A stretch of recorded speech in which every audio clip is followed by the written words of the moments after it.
Armed conflict has been with us since the dawn of civilization. Archaeologists have unearthed evidence of armies as far back as 10,000 BC. Military history has always existed on a grand scale, with legendary battles fought on land, sea, and air.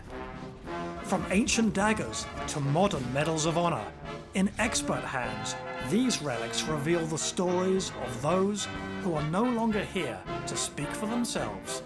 Join us as we unlock the secrets of Militaria. Today on Militaria, we look at a Martini Metford rifle, a Fairey Swordfish aircraft panel, and a naval autograph book. Jennifer explores a Royal Canadian Navy autograph book from World War II that is rich with family history. Ruby's father obviously was very good at what he did because after the war he taught his children the similar skills and obviously really enjoyed his trade. Mark and Barry view a rear access panel from a Second World War Fairey Swordfish aircraft. Sinking of the Bismarck was accomplished by use of swordfish. The swordfish were involved in the sinking of 20 U-boats over the course of the war, even used on D-Day to help patrol the channel. Kevin relays the history of an 1800s Martini Metford rifle. These high ballistic rifles that will replace the cap and ball and the flintlock smoothbore muskets. These things have a direct connection to the mindset that drives the empire.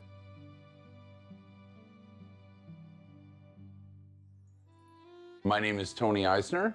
I'm a grade 5 teacher in Bridgewater. I brought in a Martini Metford Mark II rifle today. I was very excited about getting such a rare Canadian piece of Militaria. I was wondering where I was going to get a bayonet for it, and when the guy said that the bayonet came with it, this is a real big score. The Martini Metford rifle, coupled with its P1893 sword bayonet, stands out for its rarity, having only 1,000 units ever produced for Canadian soldiers. Transitioning from the muzzle-loading rifles of the past, the Martini series was among the early mass-produced breech-loaders, revolutionizing the rate of fire and reloading efficiency. These rifles marked a pivotal shift in military armaments, setting the stage for modern rifle design. In the hands of Canadian soldiers, these rifles bore witness to the rigors of 19th century colonial warfare abroad. While designated for the Royal Regiment of Canadian Infantry, the Martini Metford's excessive weight and sighting issues limited its tenure. Its usage spanned various British colonial campaigns, yet it remains a testament to an era of transitional firearms technology, encapsulating a time when the British Empire's reach was as broad as the array of its military innovations. Kevin, I know it's kind of a rare bird, and I'd really appreciate getting your perspective on the gun, if you could. Oh, sure. Do you mind if I pick it up? Nope, go right ahead. My name is Kevin Robbins, and I'm the Curator of Military History at the Army Museum, Halifax Citadel. First thing first, we'll check the breech, make sure there's nobody living in there. Okay, so we're okay there. This is the first purpose-made breech-loading rifle made for the British Army in the third quarter of the 19th century. This weapon becomes quite iconic to the campaigns that the British Army will conduct in their wars against the Zulu nation in Africa. This is the weapon that British troops and colonial troops that are allied to the British Raj use in the Second Afghan War. So the weapon we have here in front of us is one of the last configurations of the famous Martini Henry rifle, the Martini Enfield rifle, and here we have the short-lived, but still part of the story, the Martini Metford rifle. The 1,000 members of the Royal Regiment of Canada, which is the sort of parent unit that the Royal Canadian Regiment will come out of, are issued these in this early period of transition. This artifact is unusual and rare. We didn't have that many of them here. They weren't used that long, and they were only issued to the permanent local militia. So this weapon does put us right in this transition period prior to there being a regular Canadian Army, and again, prior to the advent of cordite .303 ammunition and breech-loading magazine-fed weapons. So this is it's quite a thing for you to have. And like you said, you have the bayonet as well, which is really quite extraordinary. With all weapons, especially in the Victorian era, that have a connection to the British Raj. You have a series of proof marks and inspector's marks down the barrel, which basically tell the story of this rifle, where it was made, when it was inspected, when the conversion from the Martini Henry 4570, I think it is, 4570 caliber, the 303 are all here. And again, down here, the double arrow, broad arrows end to end, which indicate that this was taken off service and sold as surplus. Now, Tony, I've been yakking away here. Why don't you tell us about the bayonet? The bayonet is rather unique as well. The standard 1888 pattern bayonet, which it was modeled off of, was for a 303 rifle.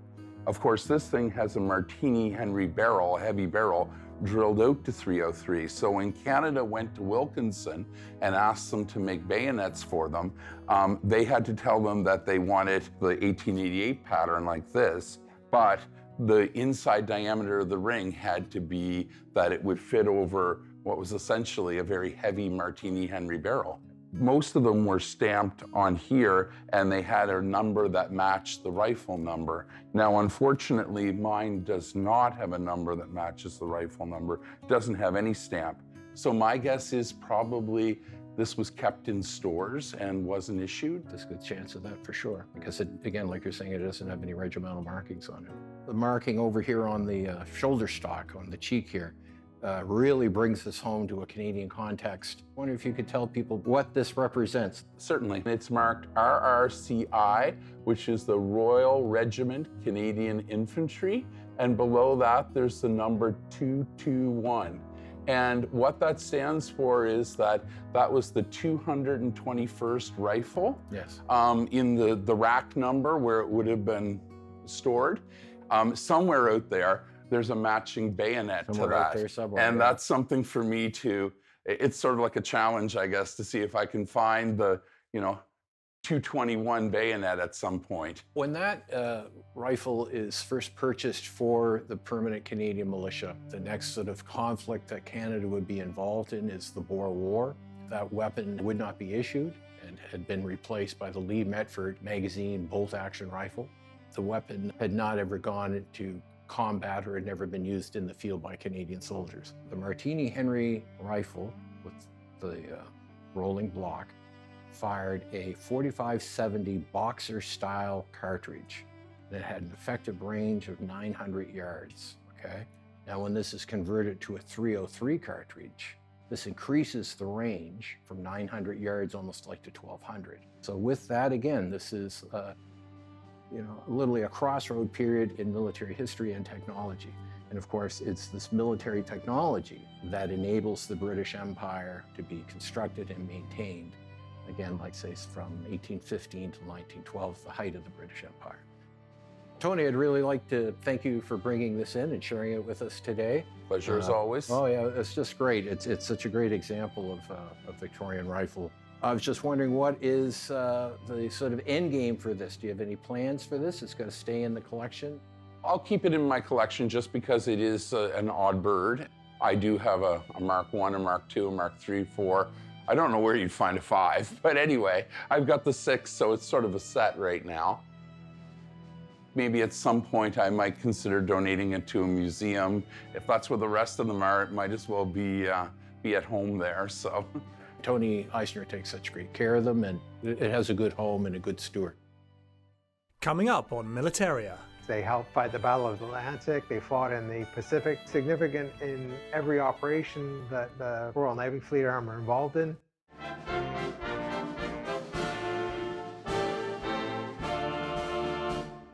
My name is Barry Rodenheiser. I'm the Executive Director and Curator of the Atlantic Canada Aviation Museum. And today I've brought in a rear fuselage access panel for a Swordfish torpedo bomber aircraft. The significance of the panel is that it's original, but as well the aircraft served in our area. It served in Nova Scotia. The Fairey Swordfish, an integral part of World War II's naval aviation, was affectionately nicknamed the string bag due to its versatility. Like a string bag, the Swordfish was able to hold more than it seems, and could carry an array of equipment far beyond what appearances suggest. This biplane was seemingly outdated by World War II's aircraft standards. However, it played an unexpectedly crucial role in several key operations, including the hunt for enemy U-boats in the North Atlantic and the historic attack on the Italian fleet at Taranto. The Fairey Swordfish model V4317 was one of a substantial number assembled by Blackburn Aircraft. Renowned for its unassuming yet robust design, the Swordfish was a testament to functionality and effectiveness, solidifying its place as a critical asset in the naval war effort. Barry, welcome to Militaria. Maybe you can just give a brief description of exactly what we're looking at here. Here we have a panel from a Fairey Swordfish torpedo bomber from World War II. It's a pretty historic piece of aircraft we actually have sitting here. The Fairey Swordfish was a World War II biplane that was used from 1939 to 45. Mainly the Royal Navy Fleet Arm flew them. A number of Canadian squadrons actually flew them as well. And they were a very slow torpedo bomber credited with actually helping to sink the Bismarck. This particular Swordfish was a Mark II Swordfish, and this is actually the aircraft number which we've got here, which is V4317. Was built by Blackburn Aircraft in Northern England in 1941 and ended up being shipped to Dartmouth, Nova Scotia to fly out of HMS Seabourn, which was the Royal Navy detachment at RCF Dartmouth. What's unique about it is this is the original paint. This just literally has been unbolted off the aircraft. And the story behind the aircraft is an interesting story as well, too. Well, the Swordfish aircraft didn't get all the glory like the Spitfire and the Hurricane and the famous bombers, but played a significant role in the war and in naval aviation. This particular aircraft carrier was destined to work off HMS Attacker, which was a small carrier that was used for being part of convoys going across the Atlantic. They would use these Swordfish to scout, look for U-boats. There would be a 3-man crew on it, pilot, radio operator, and a naval air gunner in the back, and they would be exposed. So these aircraft would fly in North Atlantic conditions. The aircraft was built with a metal frame and then fabric covering on the outside of it. The interesting thing of the piece is actually the serial number, which is important because it actually enables us to tell the whole story of what happened to this aircraft, where it was from, and what became of it. Nothing's been done to it. The original paints, you can actually see the difference between how much the paint has faded over time. Obviously, we've lost some of the numbering, the 2A. The significance with this piece is that there is very few, if not virtually any examples of original condition existing. There's a number of Swordfish aircraft that are complete in museums, but most of them have been, if not all of them, been either repainted, refinished, or refabricated. From records and looking up the history of aircraft V4317, we know on June 21st, 1942, it crashed in Halifax Harbor. They were based out of RCF Dartmouth. They were flying operationally, and they were in the process of forming up to join the aircraft carrier that they were assigned to, which was Attacker, which was actually in California. So Mark, could you explain in a little more detail for us what these numerical designations mean for this particular aircraft? We have V4317, which is a serial number that was assigned by the Fleet Air Arm to this particular production. On this particular squadron, which was 838, which is a Fleet Air Arm squadron, the aircraft were numbered 2A, 2B, 2F, depending on what airframe it was on. It was flown by Lieutenant Callender, was the pilot on this particular one. They got the aircraft down, and obviously not so much damage that we see that this particular frame was retrieved along with the aircraft out of the harbor and then gone from there. The Swordfish is basically 1930s technology. So could you tell us how effective was an obsolete aircraft, essentially, in World War II? In the biggest action probably the Swordfish was in was the attack on the Bismarck. The Bismarck was one of the largest battleships built by the German Navy. And in 1941, the Bismarck made it out into the Atlantic, and it was a huge operation to try and find the Bismarck and sink it before it attacked any Allied shipping. The Swordfish, when they attacked the Bismarck, were actually fairly low, but they were slow. And the anti-aircraft guns couldn't actually equate the speed. They couldn't factor the speed and the elevation. So they actually had the advantage because they were slower and they could absorb the hits better than a metal aircraft because, again, the fabric could take the bullets. And they immobilized the rudder, leading to the ultimate demise of the Bismarck. Yes, it was obsolete for use in World War II, but unique in that way that it did contribute a lot to the war effort. It was reliable, dependable. It had a Bristol Pegasus engine on front of it, single engine, turning a single propeller. It gave them somewhat of a range, but it also gave them some reliability. They could build it relatively efficiently. The design was working, and it was used effectively frontline from basically 1939 to 1945. They helped fight the Battle of the Atlantic. They fought in the Pacific against the Japanese, and it was used in the D-Day landings. There was squadrons of swordfish involved in that. And then ultimately a huge training component, because again, they had to train telegraph gunners and operators, and they used swordfish to do that. So Mark, thanks for talking about this panel and the significance of the swordfish, which has been somewhat lost in history. Thank you for the opportunity for me to bring this in to show folks. Preserving artifacts, that's a major role that museums have. But it's not just the artifact, it's the story behind the artifact. Real people flew these aircraft, and their lives in some cases were changed forever. Coming up on Militaria. I was so pleased to get to meet Ruby today. Her story and his experience on the Uganda is something that was not commonly talked about.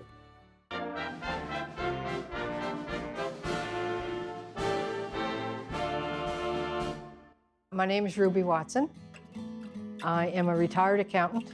Today I brought my father's autograph book from his time teaching the Wrens during the Second World War, and a shadow box that I had made about his service. If you look through it, there are drawings, and you know the people who wrote in there really cared about him and loved him, and they respected what he did. In the crucible of the Second World War, a nation found its resolve. Canada, a modest player on the global stage, mustered over 1 million brave souls to the Allied cause. A monumental effort from a country of just 11 million. Among them, an estimated 50,000 women stepped boldly forward, shedding traditional roles for the rigours of military service. The Wrens, short for Women's Royal Canadian Naval Service, embodied this new frontier, with over 6,700 members by the Second World War's end. The click of typewriters and buzz of communication lines formed the heartbeat of an unyielding support front. An autograph book, once belonging to an instructor of the Wrens signallers, endures as a tapestry of ink and sentiment, and is a testament to the Wrens' spirit and sacrifice. With every page, we glimpse the enduring legacy of these unsung heroes. Hello, Ruby. Welcome to Militaria. What have you brought us today? An autograph book that was my father's during his service in the military during World War II. This is a shadow box I had made for my father, Leo Dorian. He was a captain of communications, but a chief petty officer in the military.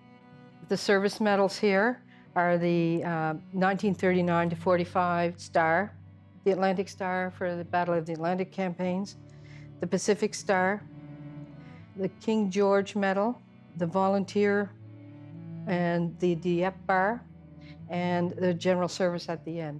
As well, on here is the crest for his signaling. This was worn by the trainer or the captain of signaling, and the bar from his hat for his last ship he served on, which was the HMCS Uganda. The items that Ruby brought in today tell a wonderful story of service. Her father taught signaling to the early Wrens in the Halifax dockyard, and then he went on to serve not only in the Battle of the Atlantic, but the Pacific War as well, which is very rare because Uganda was the only Royal Canadian Navy ship to serve in the Pacific campaign. He had this autograph book. As a young girl, I'd just look at it and be in awe, like, you know, Dad had this other life before he was my dad. Then he would tell me some of the secrets that were in it. And I thought it would be interesting to share with other people. Oh, that's wonderful. What I love about shadow boxes, it really encapsulates an entire service and the experience. The fact that you have a trade badge and a cap tally, the photo, and a beautiful medal set, it's a wonderful collection to have. And especially this autograph book with all of the ladies' signatures and the nice comments and all of the wonderful information that's in it. It's such a wonderful story. Originally commissioned as HMS Uganda, the ship served with the Royal Navy, predominantly in the English Channel and then also in the Mediterranean before it was transferred over to the Royal Canadian Navy in 1944. It was one of the largest ships in the fleet at the time. I mean, it had a complement of over 900 personnel, which was a very large ship. The Uganda was the only Royal Canadian Navy ship to serve in the Pacific campaign. So this is why I find this medal set so wonderful, because we don't see that very often. We don't see a lot of the medal sets of both serving in the Battle Atlantic and in the Pacific. I mean, that's such a huge service. Near the end of the war, an order came down from Parliament that if you are serving in the Pacific or going to serve in the Pacific, you had to volunteer to do so. So as the war ended in Europe, all of a sudden Uganda, in the middle of the Pacific, was called upon to volunteer to continue the fight in the Pacific. When they were asked to put to a vote to ask the crew who would like to continue to volunteer, over 600 out of the 900 voted no. We do not want to continue. I can't express how it would have felt to have made that decision. And so I can imagine it was a very unique experience and a very hard choice to make at the time. I'm sure, yeah. And it amazes me still that, they did continue and they stayed till the end of the war. They had 900 crew. I didn't know it was that big, but they weren't designed to stay and fight the way the big convoy was, but they were integral to the whole convoy. Ruby, can you tell me a little bit about your dad, what kind of person he was and what it was like growing up with a dad who had a skill of signaling communications during the wartime? In my very early years, he was still in the military, and then he left military life but stayed with DND and worked out of Windsor Park but traveled all over Canada. He's commonly known by everybody, if you read through the book, as Spud, because he's from Prince Edward Island.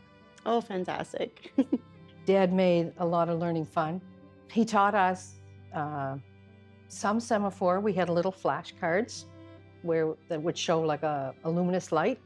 So we had to know that. He would say, "What's your name?" And you'd have to spell your name. And I was R-U-B-Y.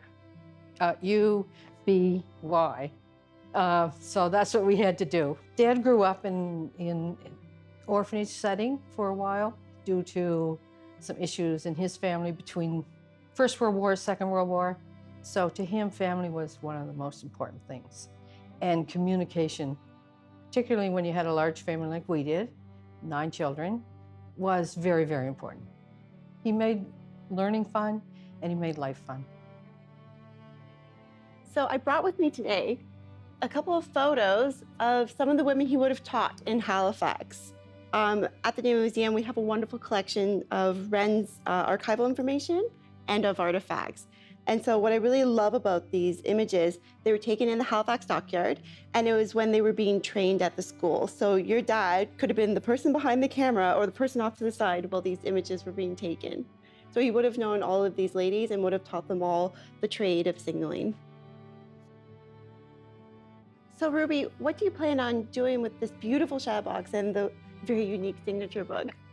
I had it done for my oldest brother. He has shared this information with his son since his son was old enough to sit on his knee.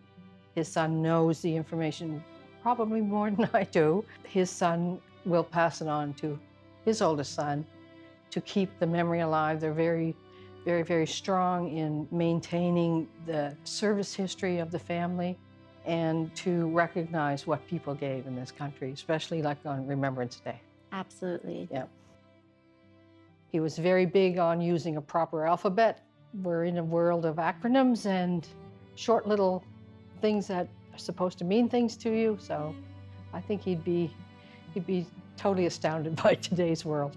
I was so pleased to get to meet Ruby today because her story and his experience on the Uganda is something that was not commonly talked about. It allows us to look at history and to critically think about what was going on, how people actually felt, and what that would mean today, especially in respects to remembrance and remembering what veterans did for us. He was very humble, so he really didn't like people talking about him as someone special. I used to tell him he was my hero. Ruby, thank you so much for bringing this wonderful collection and telling the story of your dad today.